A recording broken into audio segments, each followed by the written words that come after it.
கண்டது அரசர்களின் வீரத்தை கண்டது இந்த உலகம்.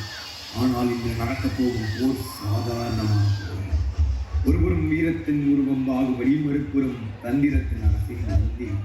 அவர்களுடன் தன் சாம்ராஜ்யத்தை காக்க தயாராகும் அவனுடன் தன் நாட்டின் பெருமைக்காக வாழ் என்றும் ஆயுதங்கள் தயார் செய்கின்றன, வாழ்கள் கூர்மையாக்கப்படுகின்றன, குதிரைகள் தயாராகின்றன, போர்க்கொடிகள் உயர்த்தப்படுகின்றன. இந்த போர் நடப்பது ஒரு சாதாரணமான மாபெரும் போர்கள் நடைபெற தகுந்த புகழ்பெற்ற ஒரு பிரம்மாண்டமான இடத்தில். அங்கிடம் வேற எங்கும் அல்ல, செட்டிநாடு வித்யாசிரம். அங்கே வெறும் வாள்கள் மட்டும் மோதாது, வார்த்தைகள் சீரும், திறமைகள் ஒங்கும், கலைகள் பொங்கும், வீரமும் அறிவும் வெல்லும். அப்படி இந்த நாள்களில் யார் வெல்ல போகிறார், யார் வரலாறு படைக்கப் போகிறார்கள்? செட்டிநாடு வித்யாசிரம் நோக்கி போர் தொடங்கட்டும்.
பார்த்தான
சாம்ராஜ்யத்தின் முடிகளவாக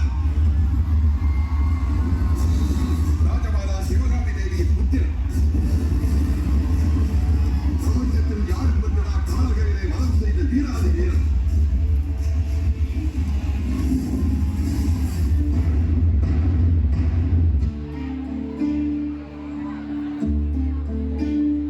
What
வருகிறார்கள் என்று கேள்விப்பட்டேன்.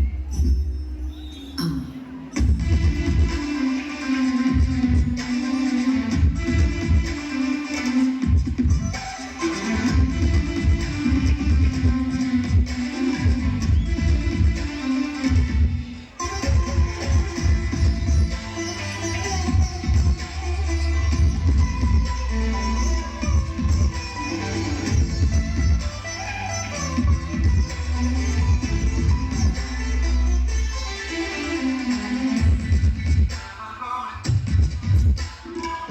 ஆயிரம் ஆண்டுகளுக்கு முன் உலகையே வியக்க வைத்த ஒரு தேசம், வெற்றியை வரலாறாக எழுதிய தேசம், தமிழரின் பெருமை மிகு தேசம். அந்த தேசத்தின் பெயர்தான் சோழ தேசம்.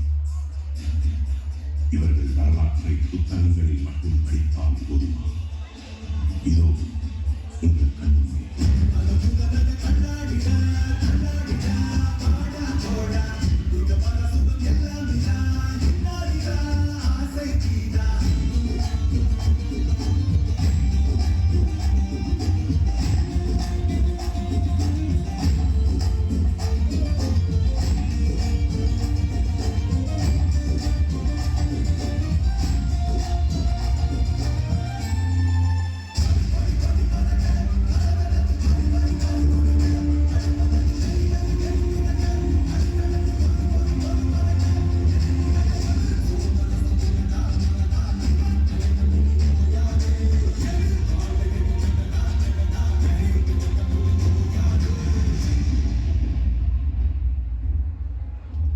போர் தொடங்கி செட்டிநாடு வித்தியாசம் என்று ஒரு போர்க்களமாக மாறியுள்ளது.